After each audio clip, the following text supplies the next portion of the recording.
السلام علیکم ناظرین، جیسا کہ آپ جانتے ہیں کہ آج پاکستان میں وفاقی بجٹ 2020-21 پیش کیا جا رہا ہے اور اس سلسلے میں حکومت پاکستان نے اکنامک سروے رپورٹ کل پیش کر دی ہے، جو کہ ہمیشہ ہر مالی سال کے اختتام پر پیش کی جاتی ہے۔ اس رپورٹ کی مثال ویسے ہی ہے جیسے کسی اسکول کے طالب علم کو تعلیمی سال مکمل ہونے پر پروگریس رپورٹ جاری کی جاتی ہے، جو اس بات کا تعین کرتی ہے کہ دوران سال بچے کی کارکردگی کیسی رہی، وہ اپنی اسائنمنٹس اور امتحانات میں کس حد تک کامیاب ہوا اور اس نے اپنے سامنے جو ٹارگٹس رکھے تھے وہ ان کو حاصل کرنے میں کس حد تک کامیاب ہوا۔ بالکل اسی طرح حکومت کی طرف سے جو اقتصادی جائزہ رپورٹ جاری کی جاتی ہے، اس میں یہ بتایا جاتا ہے کہ حکومت کی کارکردگی گزشتہ مالی سال میں کیسی رہی، معیشت کی ترقی کی صورتحال کیا رہی۔ اس کے علاوہ گزشتہ سال کی کل آمدن اور اخراجات کے اعداد و شمار اس رپورٹ کا حصہ ہوتے ہیں۔ تو ناظرین، اگر ہم مالی سال 2019-20 کی اقتصادی رپورٹ کا جائزہ لیں تو اس رپورٹ میں جو اعداد و شمار پیش کیے گئے ان کے مطابق حکومت کی جانب سے خرچ کیے گئے ہر ایک 100 روپے میں سے 29 روپے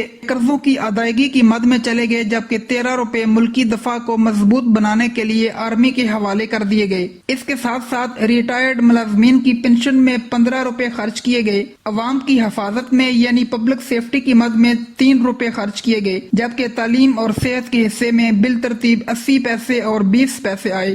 گو کہ 18ویں ترمیم کے بعد صحت اور تعلیم کی ذمہ داری صوبائی حکومتوں کے پاس چلی گئی ہے، لیکن پھر بھی اس مد میں وفاقی حکومت صوبوں کے ساتھ کچھ نہ کچھ تعاون کرتی رہتی ہے۔ ان اخراجات کے بعد جو 39 روپے بچے ان میں سے 27 روپے صوبوں کے حوالے کر دیے گئے، جبکہ باقی بچنے والے 12 روپے ترقیاتی منصوبوں اور عوام کی فلاح و بہبود پر خرچ کیے گئے۔ ناظرین، یہ تو ہو گئی اخراجات کی تفصیل۔ اب اگر آمدن کی بات کریں تو جہاں حکومت نے 100 روپے خرچ کیے وہاں اس نے صرف 76 روپے کمائے۔ اب سوال یہ پیدا ہوتا ہے کہ اگر کل آمدن ہی 76 روپے تھی تو ایک 100 روپے خرچ کیسے کر دیے گئے؟ تو اس سوال کا جواب یہ ہے کہ باقی کے 24 روپے بینکوں اور دوسرے مالیاتی اداروں سے ادھار لے کر خرچ کیے گئے اور آمدن اور اخراجات کے اسی فرق کو بجٹ خسارے کا نام دیا جاتا ہے۔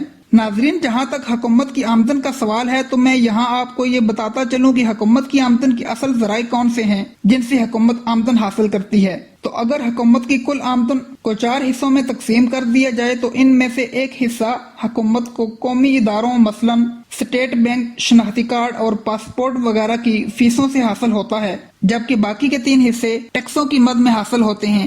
اور پھر یہ ٹیکس بھی 2 طرح کے ہوتے ہیں، ایک ڈائریکٹ ٹیکس اور ایک انڈائریکٹ ٹیکس۔ ڈائریکٹ ٹیکس وہ جو تنخواہ دار یا کاروباری طبقہ اپنی آمدن پر ٹیکس ادا کرتا ہے، اور انڈائریکٹ ٹیکس وہ جن میں sales tax, property tax, petrol tax, motorcycle tax, cigarette tax, mobile phone tax, بجلی ٹیکس وغیرہ شامل ہیں۔ چونکہ کورونا کی وجہ سے لوگوں کے روزگار متاثر ہوئے ہیں، اس لیے لوگوں کے مالی حالات تنگ ہو گئے ہیں، جن کی وجہ سے لوگ ان ٹیکس والی پروڈکٹس کو بہت کم یوز کرتے ہیں۔ اس لیے حکومت کو کم ٹیکس حاصل ہو رہا ہے، جس سے بجٹ خسارے میں اضافہ ہوا ہے۔ لیکن ناظرین، یہ بجٹ خسارہ کو اتنا نقصان دہ بھی نہیں ہے، بس شرط یہ ہے کہ اس خسارے کو صحیح جگہ پر استعمال کیا جائے، صحت اور تعلیم پر خرچ کیا جائے، ترقیاتی منصوبوں پر خرچ کیا جائے، بڑے بڑے صنعتی منصوبے شروع کیے جائیں جو مستقبل میں پاکستان کی معاشی ترقی میں اپنا کردار ادا کر سکیں۔ تو ناظرین، یہ مالی سال 2019-20 کی اقتصادی جائزہ رپورٹ تھی جو ہم نے آپ کے سامنے پیش کی۔ ان اعداد و شمار کو سامنے رکھتے ہوئے آپ حکومت کی کارکردگی کو کیسے دیکھتے ہیں اور اسے 100 میں سے کتنے نمبر دیتے ہیں؟ کمنٹ میں اپنی رائے ضرور شیئر کریں۔ ویڈیو دیکھنے کا شکریہ۔ اللہ حافظ۔